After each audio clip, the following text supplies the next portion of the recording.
Hey everyone, Tara here. No new episode this week. Kris went to Women's Week, and between her travel schedule and me getting knocked on my backside by some vaccines, it just wasn't possible to record something new for you. So we thought, you know what, let's revisit one of our favorites, which is a conversation that we had with Melissa Brayden, popular author of sapphic romances. We recorded it for Valentine's Day last year, but this is a fun one no matter what time of year it is. So we hope you enjoy this episode, and we cannot wait to be back in your ears in 2 weeks with a whole new set of queer media recommendations. Enjoy! Hey everyone, we are so excited for you to hear this extra special Valentine's Day bonus episode that we recorded with Melissa Brayden, lesbian romance author extraordinaire. But first, we put a call out for you to share your Valentines, and we're going to read them all out. I know. I was so excited to get as many as we did. Right? And also, like, how cute are all these people? Like, I love all these people that love as much as you do. Right. It made me feel good that we did get as many as we did. Mm-hmm. And they were all excited to do it. You know, it's like, here's my Valentine. I had one person reach out and say, hey, are you still accepting Valentines? Yes. So Give good. them to me. So good. So the first one is Happy Valentine's Day to my wife, Sarah. I'm a pain in the ass and you are lovely. Cheers to you. Love, Anna. That kind of sums I'm a pain up. in the ass, but you're lovely. Lovely. So cute. Very lovely. And then one of my besties, actually, she did a shout out to CF Frizzell. Everybody knows her as Frizz. She said this about her wife. To Kathy, the true angel in my life, my better half. I love you, my forever Valentine. Isn't that amazing? That's so sweet. So sweet. That is so sweet. I love it. So we got an anonymous one that said, Dear Queerly Recommended, this is such a fun, cool idea. I would like to send some love to the GCLS Writing Academy 2022. All the students are so wonderful. I love all their stories. Every writer is so enormously talented, and it's a privilege to get to read their works in progress. And I wanted to send some love to our amazing, insightful, extremely inspiring teachers who are brilliantly gifted writers taking their time to pass along some of their magic. Happy Valentine's Day. My cat says Happy V-Day. He loves your podcast too. I think this is the first Valentine I've ever heard of from a cat. Thank you, cat. And we got this one that says 34 years and still I want more. More laughs, more vacations together, more you putting up with my differently wired brain and grumpiness. I eventually get it. We got to communicate, and boy, we do that well sometimes. I love you forever and at least another 34 years. That from Ashley. That makes my heart so happy. That's amazing. Right? How sweet is that? Now this one made me laugh. Yes, on a wildly different note. Completely different note, we have an anonymous one that says, "Too hot, boss. Thanks for the raise. It's my turn to raise you up against the wall." Well, there's some fantasies going on there. Yes, I see why they say it anonymous. That is like an HR call in the making. To my wife, Susan, it's been a long time, from lovers to friends and back again. Even during that time in the middle, I couldn't get you out of my head. And now we're married. Thank you for asking me. Oh, we're stuck together now, and I wouldn't have it any other way. Here's to 30 plus more Valentines together. From Diane. Oh, I love this. It really it's a real is. Second chance romance. Seriously, there are some massively cool ideas coming from, just reading these Valentines. Yeah. Right? Mm-hmm. There's second chances. There's office romance. Yeah, office romance. Up against the wall. We've read it. We want to read it more. Yep. Oh, yeah. Mm-hmm. And then we have to Amy. There is no life I could imagine without you. You've been my shelter through the worst storms, and every beautiful and wonderful thing in this life leads back to you. You've taught me that something doesn't have to be a house to be a home, and you are my home. From Tiffany. That is beautiful. That's beautiful. And so we actually got one that's a twofer because it's a couple that sent in Valentines for each other. So there's one that says to M, you warm me up more than my favorite whiskey, which as a former whiskey drinker, that's pretty lovely. And M wrote one to Jay that says, to Jay, you are my favorite person to everything and nothing with. That is pretty great. Which I think is pretty I great. Love that. Yeah. I love that. And the last one is from Kathy Pagao, who actually wrote us a little poem that said, roses are red, fries are from France. We love Tara and Kris and queer I love romance. it. That's great. Kathy, I love that poem, and we love you too. Those were Thank so you cute. To everybody who participated. We greatly appreciate it, especially me. That's right. It's just so nice. It's so lovely to read about love and to hear about other people's loves rather than just ones that we read about in books or write about. True love, real love. And now we're going to go on to the episode and the delightful Melissa Brayden.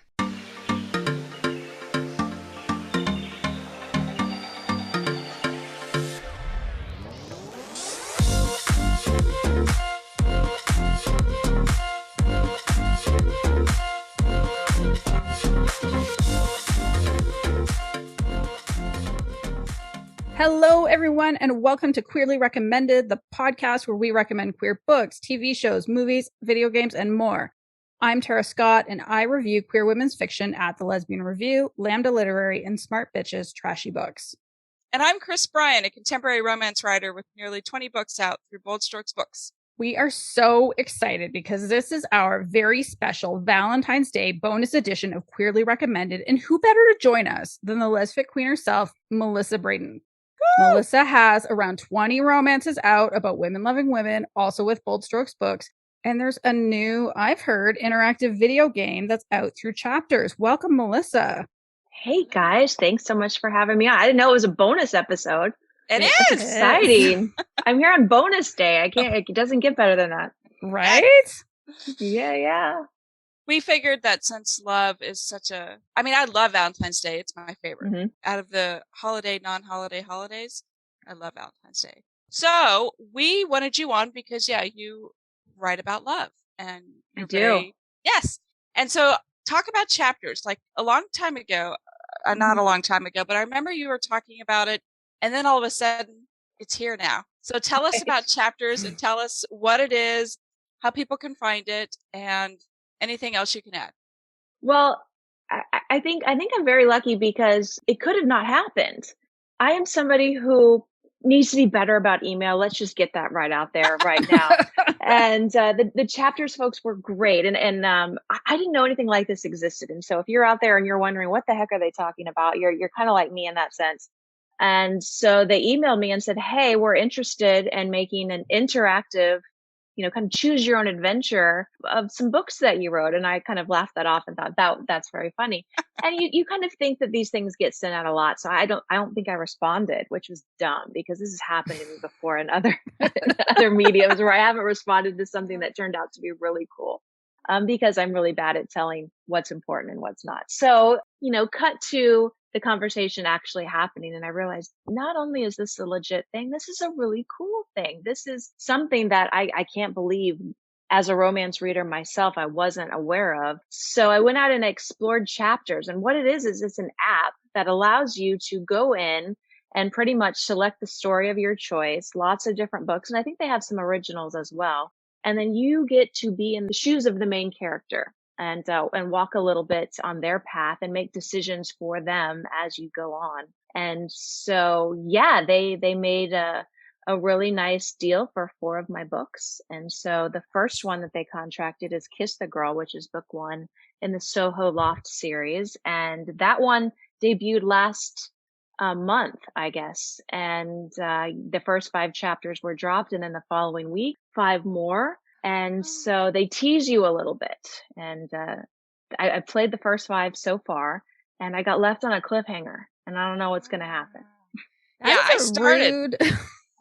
You don't know what's that's rude. Well, because to me, it sounds like I started it. I didn't finish it yet, but I've played dating sims before, and you get the whole game. It's not like you don't get the whole game at once. So to say oh, by the way, you gotta wait. Come back next week to find out. And you know what else is interesting is just to kind of, make more of a game out of it. When they give you a choice, what do you want to do in this moment? sometimes you have to spend your little jewels. I don't know if they're jewels or diamonds. I call them jewels, to do the thing that you would like to do in that moment the most. But if you have not been frugal with your jewels, you might be left in a lurch. For example, I had a really good thing going with Jessica Lennox. We were flirting, we were bouncing off each other with our witty dialogue, and then she's running for the elevator. And it tells me that I can stop the elevator and let her come along with me for the ride, which of course that's preferable. Or I could shout out, hey, I'm trying to stop it for you. Or I could let it slam in her face. And I was out of jewels. So all I could afford to do was let it slam in her face. And so lesson learned when I play some more chapters, that I have to be a little bit more frugal with my spending. And there were several instances like that where I had to just be downright rude because I hadn't planned appropriately. And I'm sure that got in the way of my romance, but maybe next time. Yeah, I thought it was great. I mean, I was really surprised because when you open up the app, it's Kiss the Girl. That is what shows up. And so I think I posted it. I was so excited to see it. I think I tweeted it. I was like, oh my gosh, look. And you have it has over 19,000, the number on it for views. Oh yeah, that's awesome. Yeah, I mean, in the category, it's under LGBTQ, but it's also under CEO, which, I mean, I get the CEO concept, but I was really surprised that originally it wasn't in LGBT. It wasn't there. And so they recently moved it over there. But yeah, you're, I think, third highest with 19,000. Oh, I'll take that. Yeah, I'll take that. I was super excited. What's great about that is if it's doing well, I think that opens the door for more of our stories to show up on that particular app. And so I hope that happens and we can kind of come in and make a home for ourselves and see all sorts of stories there. So fingers crossed. Right. I had somebody respond to the tweet and said that they had made it through the first 5 chapters. And so they were playing it. So it's getting, I mean, people know about it and they're already playing it. I think it's great. That's cool. I ran into some comments, and if you open it up, it had something like a few thousand comments on it. Oh, really? Yeah. So I was kind of just skimming through, seeing what people thought. Overall, it sounded really positively reviewed, which made me happy. Yeah. Not that I have much experience with this at all, but that was very cool. That is cool. I know that you can get it ad free, maybe. I don't know, because every single time I open it, you have to go through a bazillion. Yeah, I played the free version, but I will be upgrading now because there will be more books. So right, for sure. Yeah. So are you sharing which other books they've picked up? Are you allowed to say? I am. It's all 3 of the Soho books. So we'll have those 3 as well as Waiting in the Wings. So I want to see what they're going to do with Waiting in the Wings. The theater backdrop, that should be really cool. I have thoughts about that book, but that's not the point of this podcast. I still remember when the breakup happened and how I felt at the time, and just the 4 years later. Yeah, exactly. Yes. And I had read a lot of romance, but I hadn't read a romance that did that before. And so it was just this very gutting. How can that be? So I'm really curious to see how that plays out with the chapters on. Well, me too. And part of the deal is once they take the book, it's in their hand. And so I've run into some things, playing Kiss the Girl. I was like, oh, well, that's interesting. I didn't write that, but that's fun. Okay, we'll go in that direction. Or that person didn't appear in this scene, but all right, here they are. So, they have to make it work for a video game environment, which I completely understand, but it's fun for me to kind of see those changes. So we'll see if they do the 4-year jump or not. I think that your voice still comes through. I can Does definitely it? Good. Yeah, for sure. I made sure, because it's so short. Everything is so condensed. And, it talks, 2 sentences and then it gives you a choice of something, but it really still tells a story. Good. I'm glad you feel that way. I did notice that they kept some of the dialogue true to what you find in the book. Yeah. So I did hear your voice in there. So good. That makes me happy. Okay. Since Valentine's Day is right around the corner, we thought it might be fun to talk about our favorite things related to the holiday. Love, romance, just Valentine's Day in and of itself. So I guess we're going to start with an easy question. Easy. What is everybody's favorite on-screen kiss? Melissa, we'll start with you. That is not an easy question, and you know that. Wait, so this was on screen, right? On screen. TV, movies, plays. I'm going to go with something that might be controversial for the two of you, because I've heard a rumor that there was some debate about the movie Imagine Me and You. I wouldn't say there was debate. We were in agreement. Right. Yeah, but you're very not wrong. With the rest of the world. You're very wrong. You're very wrong. And I'm glad that I could be here on this special Valentine's bonus show to set you both straight about the wonders of the movie. So I'm going to go with the flower shop kiss to further prove my point about the movie. And that's going to be my answer. When she bursts in and they kiss on the bed of roses, I'm going with that. And I don't know that you're going to be able to beat me. Okay, so I will say this. It was, and we talked about this, that we thought that their kissing was organic and it felt, it seemed natural. And that's one thing I want to see on screen is I want to see the chemistry. I want to see the natural organic kiss. It was just the plot that we weren't great on, right, Tara? You're just wrong. And some of the acting. Well, yeah. And the pants choice. The pants choice, that's right.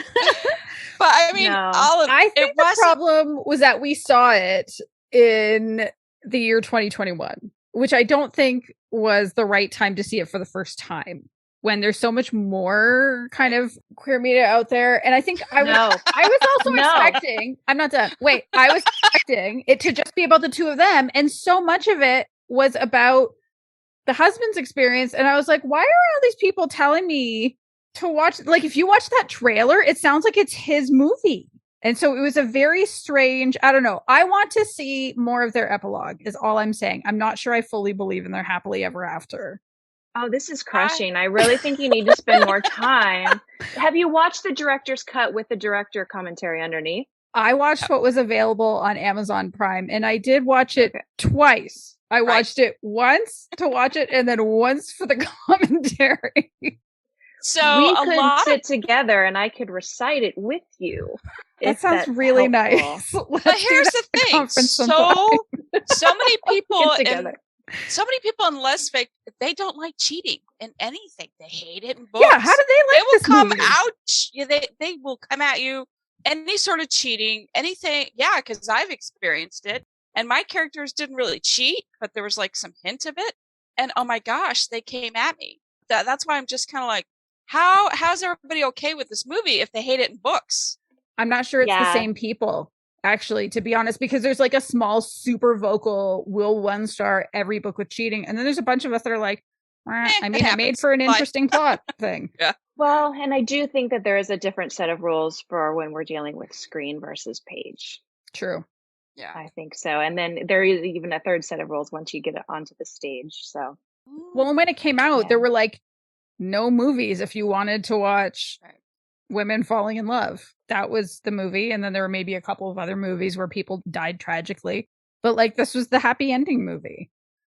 Yeah, I still haven't found one that I like more though. So really, no, I'm trying. All right. And I thought by now we'd have a million light, fluffy, fun rom-coms, and we just don't. I agree. There was one that, and I can't even remember what the movie was called. We had talked about it, and like Georgia loved it, and I'm like, are you kidding me? This is like the worst movie ever. It had to do with Thanksgiving, and it was just awful. It was just awful. Yeah. You know which one? Stewart, yeah. No, not even that one. There's one that was like but also that one. But also that one. We can't even talk about that one.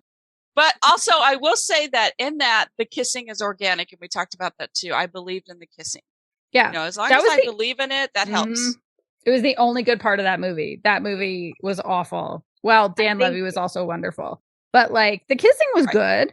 Yeah. I believed they were a couple that needed therapy, but could kiss real well. Right. No, I think I've seen this movie, but only like about 10 minutes of it. I think I agreed with you.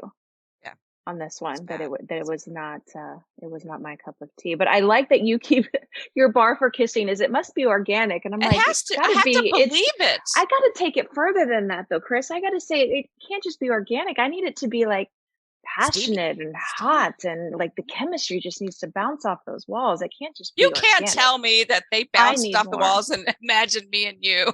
Oh my gosh, I so can. The roses. I so can, and I will. I implore you to try again because this is tragic. The takeaway. I can't. And I love love. You know this about me. You know I love romance. You know I love I'm a little all that. shocked. When I heard this rumor, of this discussion. I was shocked. I know. I had trouble sleeping. But you're right. It has to be passionate, and you have to really feel it, and have to be excited for them to get together. You know, you just need that. Oh, they're gonna kiss. Oh, and you know that whole moment. That's what I was. And you were. I was not. I was like, okay, they're cute. You know, that was it for me. And like they are believable, but there was so many other problems with that movie. So. Yeah. Oh my God. Okay. I'm gonna write a 30-page dissertation and send it to the podcast. Okay. We welcome it. Kris, what was your pick? Okay, so this is super hard for me because everybody knows that that's all I do is watch movies, watch TV shows, watch all that. And I had a real hard time with this because it was really hard to narrow it down. But I picked a scene in Atomic Blonde because Charlize Theron, hello, that alone, she's top 5, where she makes out with Delphine, who is played by Sofia Boutella. And not only was it super hot and passionate, and it was completely believable, and Charlize just has such a beautiful mouth, and it was just, I love that. I love that whole scene in there. So I don't know how many people have seen that movie. It's a great movie if you haven't seen it, but that's my scene that I picked. Of course, tomorrow it'll be a different scene, but right now, tonight, I'm going with Atomic Blonde. Good one. So mine is not super passionate because it's from a kid's show. And that's not really what happens in kids' shows. But hear me out. It's from... Okay, so Kris, remember when Sinclair Sexsmith, we were talking to them and they were recommending Steven Universe. Mm-hmm. So this is a kiss from the show, Steven Universe. And I'm going to try and explain it, and it's going to make no sense because you've never seen the show, but I'm going to do my best anyway. So there is a character named Garnet who is this like giant woman with like 3 eyes, and it doesn't matter, but she's actually the fusion of 2 gems. So she's the fusion of ruby and sapphire. And I guess that's kind of a bit of a spoiler, but also the show ended years ago. So I'm sorry if you're not caught up on Steven Universe, like it's too bad. And you don't find out until like late until I think the first season that she's a fusion, until like they're split apart and they're separated. And just like the panic that they have at being separated, they're actually tiny when they're ruby and sapphire, which I also find delightful and adorable. But like when they come back together, it's the most beautiful, pure thing. And it was shown on Cartoon Network for families, which I also think is amazing. Like just the rep for kids to get to see this, that it's this like normal, beautiful thing. There's so much queer rep in that show, but they were the first that really, like I just had this little warm burst in my chest when I saw it the first time because it was so perfect. I got nothing. I can't, okay, because I haven't seen it. That's fair. I don't know if it would be your jam, but that's okay. I think you sold it very well. I think you both had great explanations for your kissing scenes. Well, we've talked about the on-screen kiss. What's next, Tara? All right. How about favorite on-the-page kiss? So Melissa, what's your pick? Yeah. So this one was hard. I went back and forth, and I don't know why this one was so much harder than the on-screen. There wasn't one that just rose to the top. But recently I read The 7 Husbands of Evelyn Hugo. And there's a moment that is not a traditional kiss, but it stood out for me in the narrative. And it is when she goes and she kisses the television screen during the Oscar acceptance speech. That's great. And they have a callback to that moment later in the book, and it becomes kind of something special, and it becomes a signal that's used later on. And I thought that was such an interesting and clever device that rang true. So I really did enjoy that particular callback. So I'll go with that because it's not traditional, and it got me right here on that callback later. Yeah, that was a great book, and everybody needs to hear that book or read that book. Tara, you're up. I mean, you need to read it. Listen, tell the Calgary Public Library to come through with the audiobook. I'm going to get you the audiobook. I'm going to get you the audiobook, and I want you to listen to it. And you'll be like the rest of us saps out here that were bawling I cried so hard on that so many times. Yep. But that was a very good kissing scene. Non-traditional, but good. Right. Non-traditional and good. That's true. Yeah, it was super hard for me because when I read a book and we get to the scene where they kiss and there's that buildup, every book is good, and you want that buildup, and you're on that journey with those characters to get them to kiss. And so it was really hard for me to pull one example. It was really, really hard. But then I thought, okay, I know something, and it's kind of cool because it goes with what we were talking about earlier. So there's this first kiss that printed off really weird because I pulled it off my Kindle and then I tried to print it, which don't tell anybody. I guess you're not supposed to do that. So it kind of printed. Bezos is coming for you. You're going to Kindle jail now. Nice. I know. So, and here's the deal. For me, I don't know that I like the slow burn, but I don't like the right off the bat kiss. It's not my thing. I like the characters to get to know each other better. And I like the back and forth and back and forth. Yeah. And that is my thing. But then we were talking about chapters and Kissed a Girl, and I thought that was a great first kiss. Well, because we take it away. It happens, and we take it away for a while, so then we have to build back up to it. Right. So it still kind of fits your rules. It's just, It was just very clever and cute, and it was like, it was such a surprise, and it was a good surprise. But yeah, I like the build up, but that was really clever. I like that, and I don't ever like the kiss that early, in chapter 2. Good. I think. Yeah, so. Yeah, it was early. So that was a good kiss for me. I liked that. Yay. Awesome. So that was almost my pick. And then I thought, I'm not doing that. Well, but I do. It is one of my very favorites. Well, and also because it shows like that immediately right away. It's like, oh, these people have chemistry. And so I didn't care that it was right away in the book. But then I got to thinking about it. And then I remembered the book Tricky Wisdom by Cameron Ide. Have either of you read that book before? I haven't read it yet, but I know of it. It's a fake relationship book between two med school students. And the idea is that they're roommates. Olivia is like the ice queen one, and she's like very, very icy. And then Darcy is like the more laid back kind of roommate. And Darcy has had a crush on her friend back home for a long time. And basically is like, "Ooh, I have a chance to shoot my shot when I'm going back for Thanksgiving. Can you please come and pretend to be my girlfriend?" And for whatever reason, Olivia says yes. Their first kiss is, if I'm remembering correctly, it's almost like a for show thing because they think she's going to see her, she's close by or something.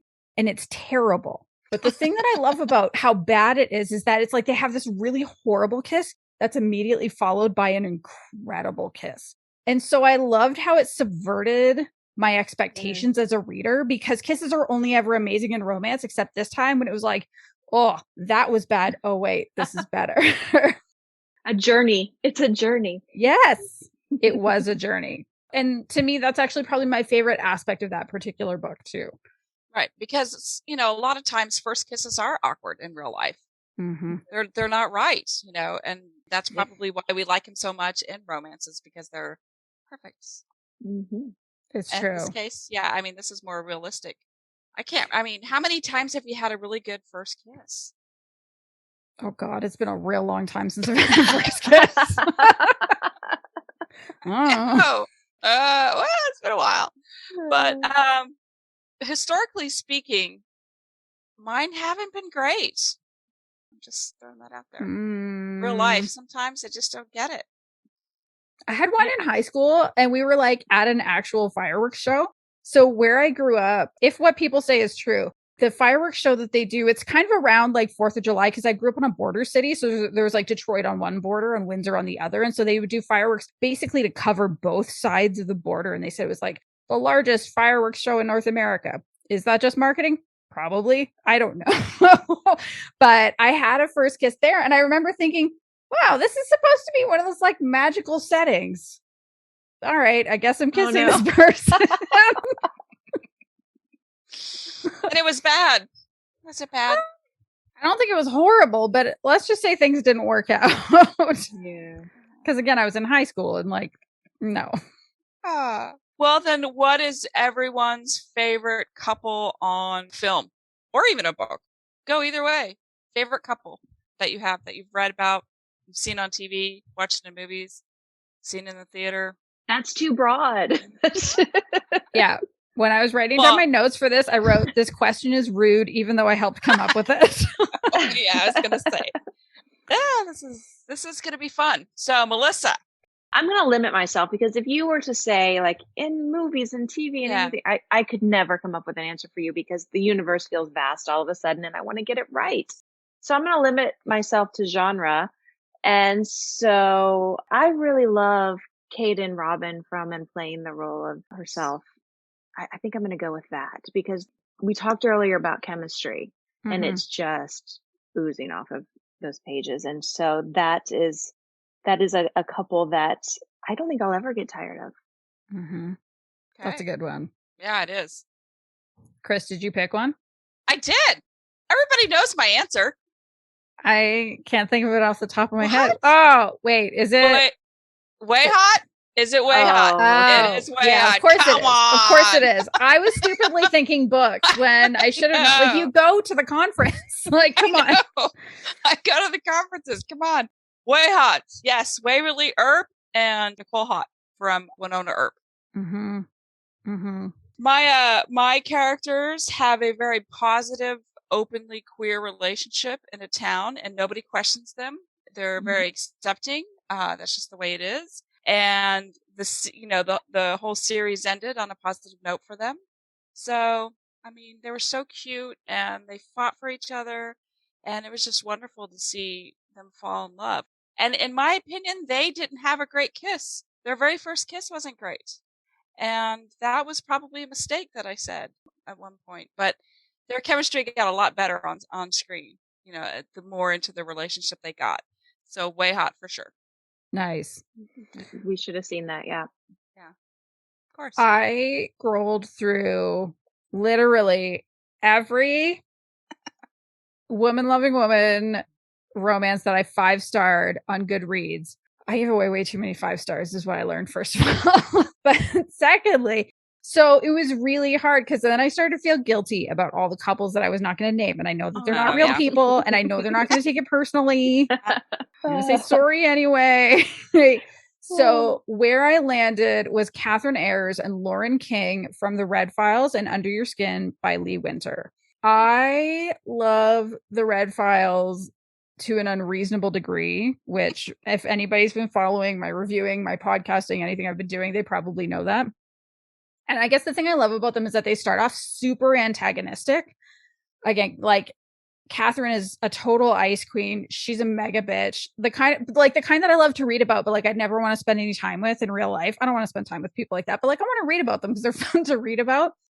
But like Lauren she's laid back and she's funny, and she doesn't actually care that Catherine is that serious.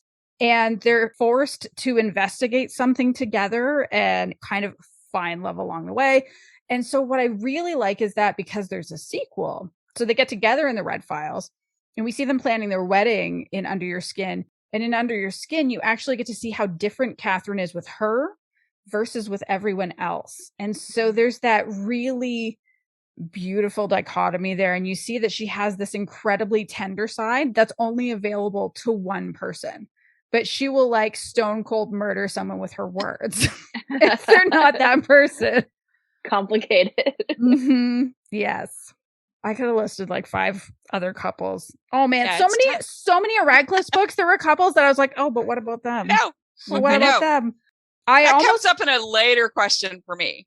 I had her on my old podcast once, and I was like, so do you think you'll ever write a book for Diane and Valerie? Please and thank you. I was much nicer than that, but she was like, yeah, people ask me that every so often, and all I can think was like, so write the book, please. People will read it.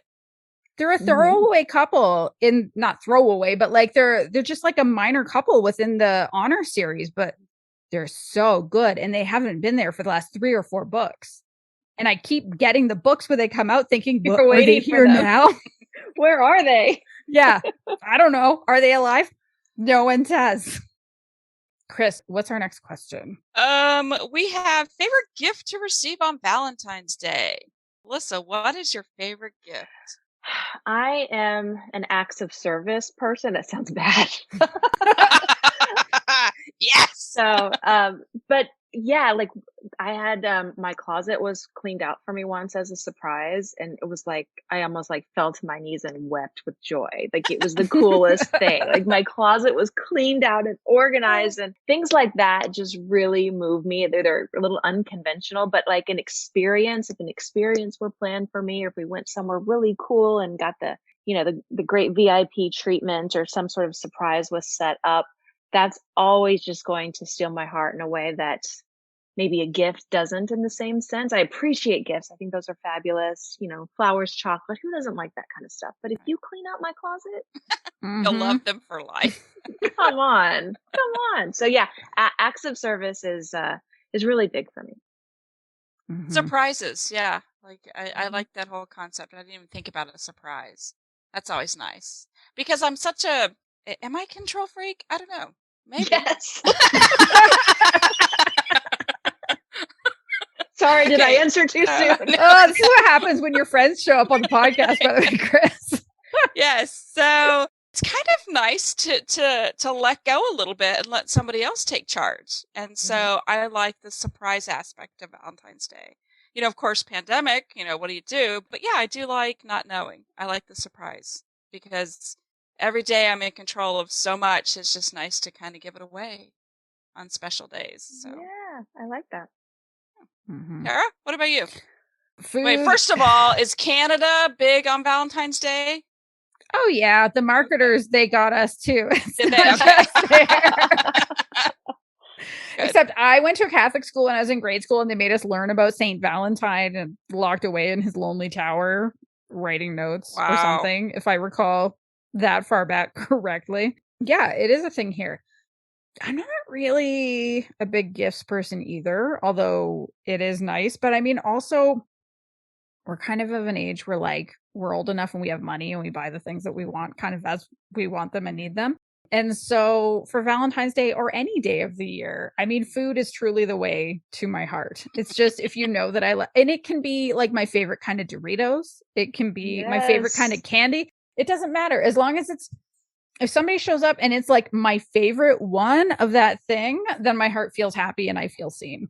It's often ice cream. Neil will just show up. Sometimes he's like, I know you've had a real shit day. And he'll just have like a thing of the Tonight Dough ice cream from Ben and Jerry's. And it's like, yeah, thank you. That's the best. I love that. Mm-hmm. All right. So when we were planning this, we thought, well, we can't just say one. That would be impossible and cruel. And why would we set ourselves up for failure? So what are your favorite 3 romances that live on your reread shelf? Melissa. And we're going to meet. Do we want to stay women loving women, genre specific to the podcast, or you want to go back to when I was 12 and hiding? Are you still reading them? Roberts and Danielle?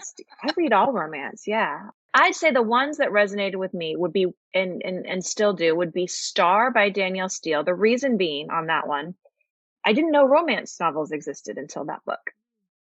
And which one was that one? Star. I read, well, so I remember what I remember of her books. I remember by like vague premises, because the summer I turned 12, my mom collected every Danielle Steele novel. And that summer I said, Mom, can I read your Danielle Steele books? And she kind of went, you could see like she was kind of going through the processing in her brain. She was like, yeah, that's fine. And I read all, there were like 30 or 32 of them. And I read them that summer. Right. And then I kept up with them for another, I think through high school. And then there started to be some weird ones. And that was when I was like, I gotta go. There was a shift, wasn't there? There was a shift in her writing career. But Star was the one about Crystal, who kind of has to be banished from her farm because her brother-in-law was such a creep, and her brother is killed in the very beginning of the book. That's not a spoiler. And she goes off and becomes a very famous country singer. Oh yeah, that one. And then there's Spencer, who is like the older guy, and we kind of followed them for years. And I did not understand that a romance novel existed until Star fell into my hands. And I could not wait to get home from school to figure out what was going to happen in this love story. They have to get together. And it was a big reread for me for years. And I think I was maybe 6th grade when I read Star. And next I would fast forward to my freshman year of college, when Paradise by Judith McNaught was passed down every single dorm room of the 4th floor of like this thing, the tattered cover, it was ripped, but it would like, you've got to read this, and you'd read it and you'd pass it on to the next room, and just everyone. So Paradise was probably a little bit more of an adult book than some of the earlier stuff I had read, and it was more contemporary in nature, and it was I think it was a pivotal book for me, especially in terms of influencing me now as a writer. When I look back over how I developed, I think that book was instrumental. And so if you haven't read Paradise, I definitely recommend it. And then fast forward, I only can choose 3. Okay. I would have to say we don't care. I'm cheating. I'm doing more. Well, when I just look at the first handful of books, when I discovered Women Love and Women books, which would have been, I guess what, in the early 2000s or so, there was Too Close to Touch, Georgia's book. That was a big reread for me. I love, and Playing the Role of Herself was huge. I read that book many times. Yeah. And I'm not a big rereader, so that says a lot that I've done that with those books. I love, and Tara, I've talked to you about this before, Letters Never Sent by Sandra Moran. That one stole my heart. And so I would include that book as well. And there's so many. Radcliffe was a big reread for me early on. I love the Honor series. I love the Provincetown series, but I think it was Turn Back Time. I think that really was a big reread for me with Winter and Pierce. Oh yeah. They were doctors. It was great. What about Faded Love though? I like Faded Love too, but everyone has Faded Love here and Turn Back Time just beneath it. I would reverse them in my order. I like Turn Back Time more, but I think I'm on my own on that one. I think I have kind of the 2 of them, and then Crossroads all on roughly the same for me. Like I like all 3 of those medical ones together. Yeah. All good. Faded Love is definitely on my list. Well, Kris, do your list. I know. Well, Melissa took all of mine, so good. Right here you can all see it on so my maybe notes. You have 3 now. Yeah, on my notes it says Too Close to Touch. I have that's definitely, I've reread that one. Out of like lesfic, that's probably my biggest reread. I have Faded Love, Quinn and Honor. I mean, that's a great story. It's a great story. And like, I didn't even think about like when we were kids, and I've talked about this a bazillion times. I mean, if we're going to go that way, like I read a lot of Danielle Steele and Nora Roberts, but I love Sidney Sheldon. I mean, that was a lot of intrigue and romance too, like Master of the Game and Rage of Angels. Like there was a miniseries, Jacqueline Smith. I was in love with Jacqueline Smith when I was a kid. I mean, to this day, sure, too. But like she was the character in Rage of Angels, and then a couple other ones that followed. And so that got me on the romance train real fast. And it's funny because my mom is German, so she doesn't read anything English. And so my dad had all these like Sidney Sheldon books, and I'm like, I'm just going to read this. Mom's like, okay. And Sidney Sheldon's like pretty hardcore. So Sidney Sheldon really, really got me going on that. And then another one I like to read is Winter Jacket. Oh, yeah. I still haven't read that one, which I know is bad. I've heard it's really good. It is really good, and it's a very simple book, but it's so good because because it's very simple, but it's also, the whole teacher-student thing, and you want to know why she wears her winter jacket too. Like, Did you read the whole series? On. I have not read the whole series. Did you read the one? So apparently there's one. Well, I think it was when Megan Ulrich was on my old podcast. She recommended it, but I think she said there was one where it takes the story from Winter Jacket and flips the perspective. I think so. I think I started that one, but I kind of like, it's one of those where you just kind of want it, something you found that's so good, you just want it to leave it alone because it's in your head and it's in your heart a certain way, and sometimes it's okay just to leave it there. And so that's how I feel. I mean, that's how Melissa feels about Imagine Me and You. So I figured, you stopped it right now. I'm surprised we didn't lose like half our listeners after putting that. I don't know. I see some future debates at a bar some night. I see it happening. I know. Let's do this. The pig. And we were talking. I'm Googling something now. I'm stalling because the one book or the one movie I saw when I was either 11 or 12. I'm Googling this right now. It was a movie with Carrie Fisher and John Ritter.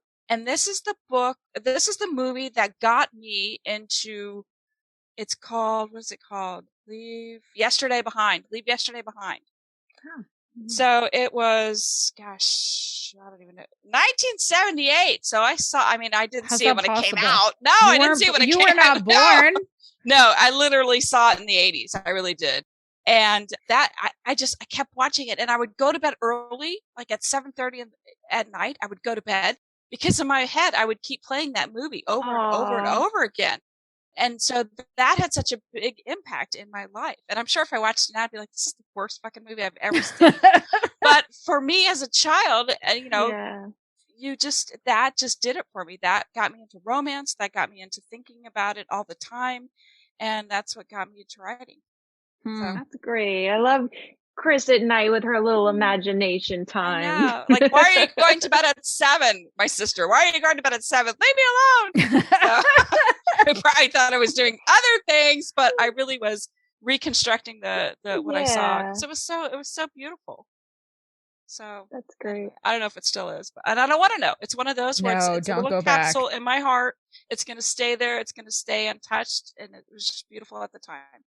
I feel that way about Dr. Quinn Medicine Woman. That was like my shit when I was like 12. I loved it. I did too. Dr. Quinn and Sully was just like my couple, and I I'm know. afraid to go back. I can't because Yeah. like Yeah. it's what if it's terrible? It probably is.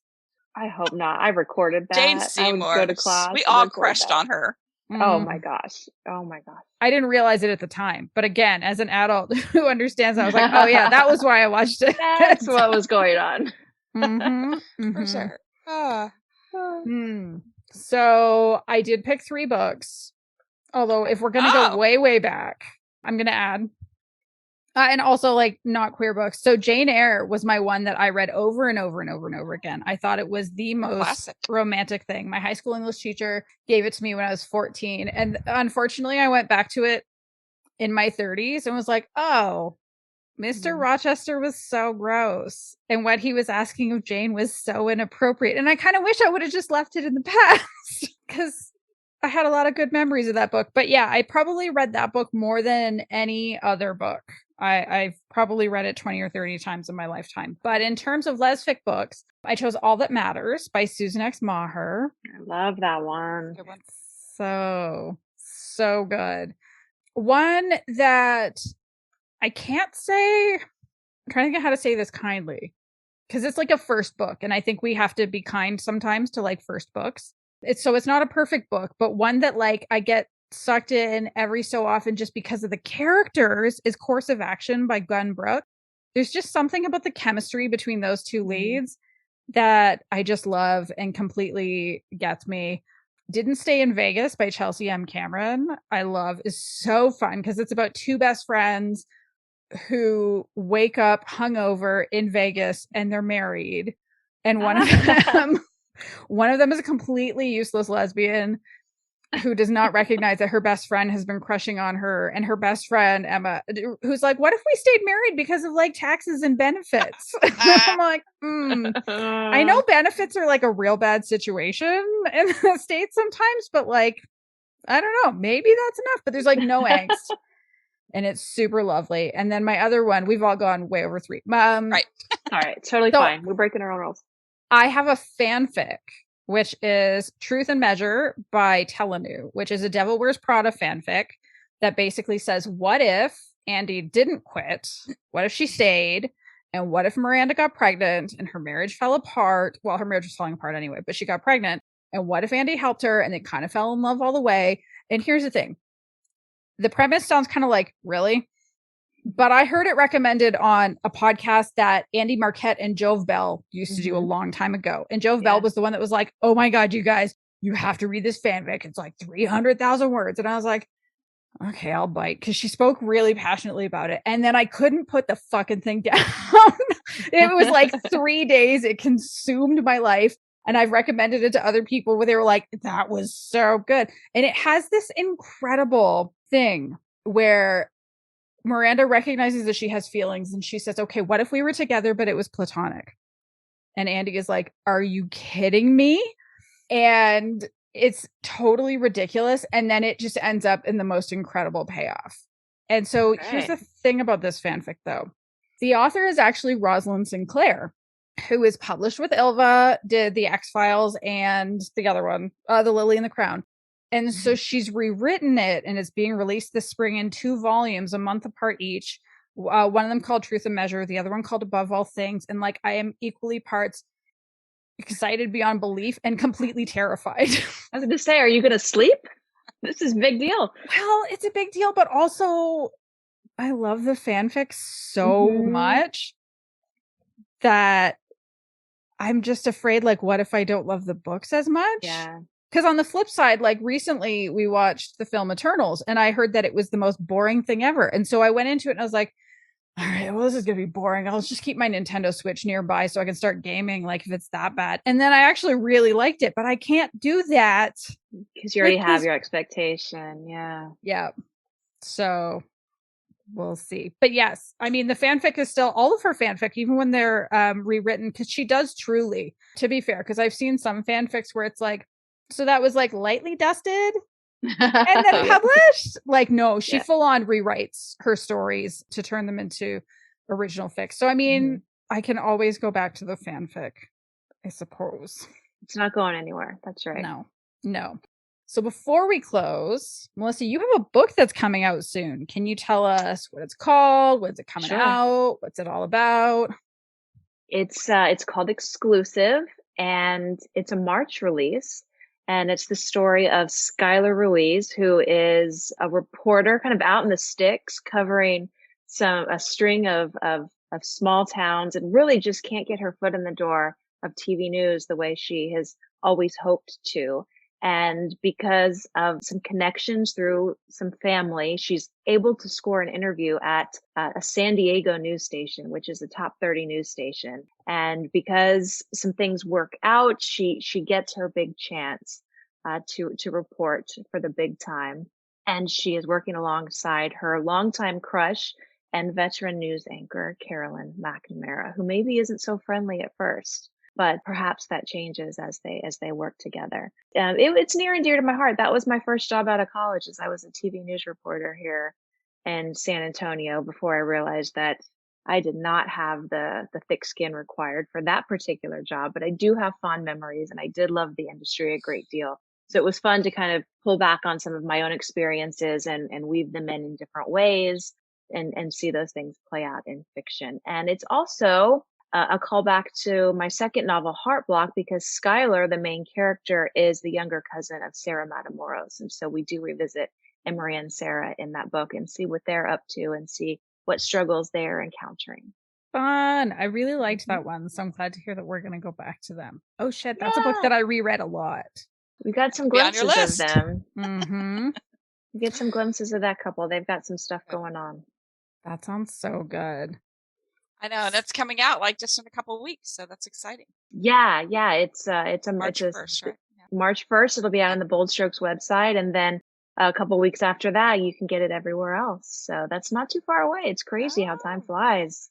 Well, I think that's all for this episode. Thank you so much for joining us, Melissa. Where can people find you online if they want to connect with you? Oh, well, they can find me pretty much anywhere they would like to go. I just hang out everywhere, including Facebook, Twitter, Instagram. I just started exploring TikTok. I haven't fully figured it out yet the way Kris has.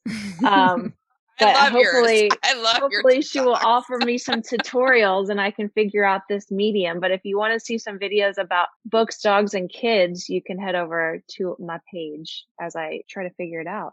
Yeah, but I love the one with the coffee. I don't know what you're singing, but you fade in and you're like, yeah, toddler, don't mess with me. And you like fade out. It's great. I love it. Thank you. I have fun. I'm going to go check that out later. So if you've all enjoyed this show, please make sure to hit that subscribe button wherever you listen to podcasts. You'll get notified whenever we release an episode. Or if you have a friend that you think would like the show, please tell them about it. And if you'd like to support us financially, we do have a link to Ko-fi in the show notes, or you can visit kofi.com/queerlyrecommended. Not at all necessary. Definitely appreciate it though. Or if you want to connect with us on your favorite social media sites, just search for Queerly Recommended on Instagram, Twitter, Facebook, or email us at podcast@queerlyrecommended.com. So goodbye, everyone. Goodbye, everybody. Bye.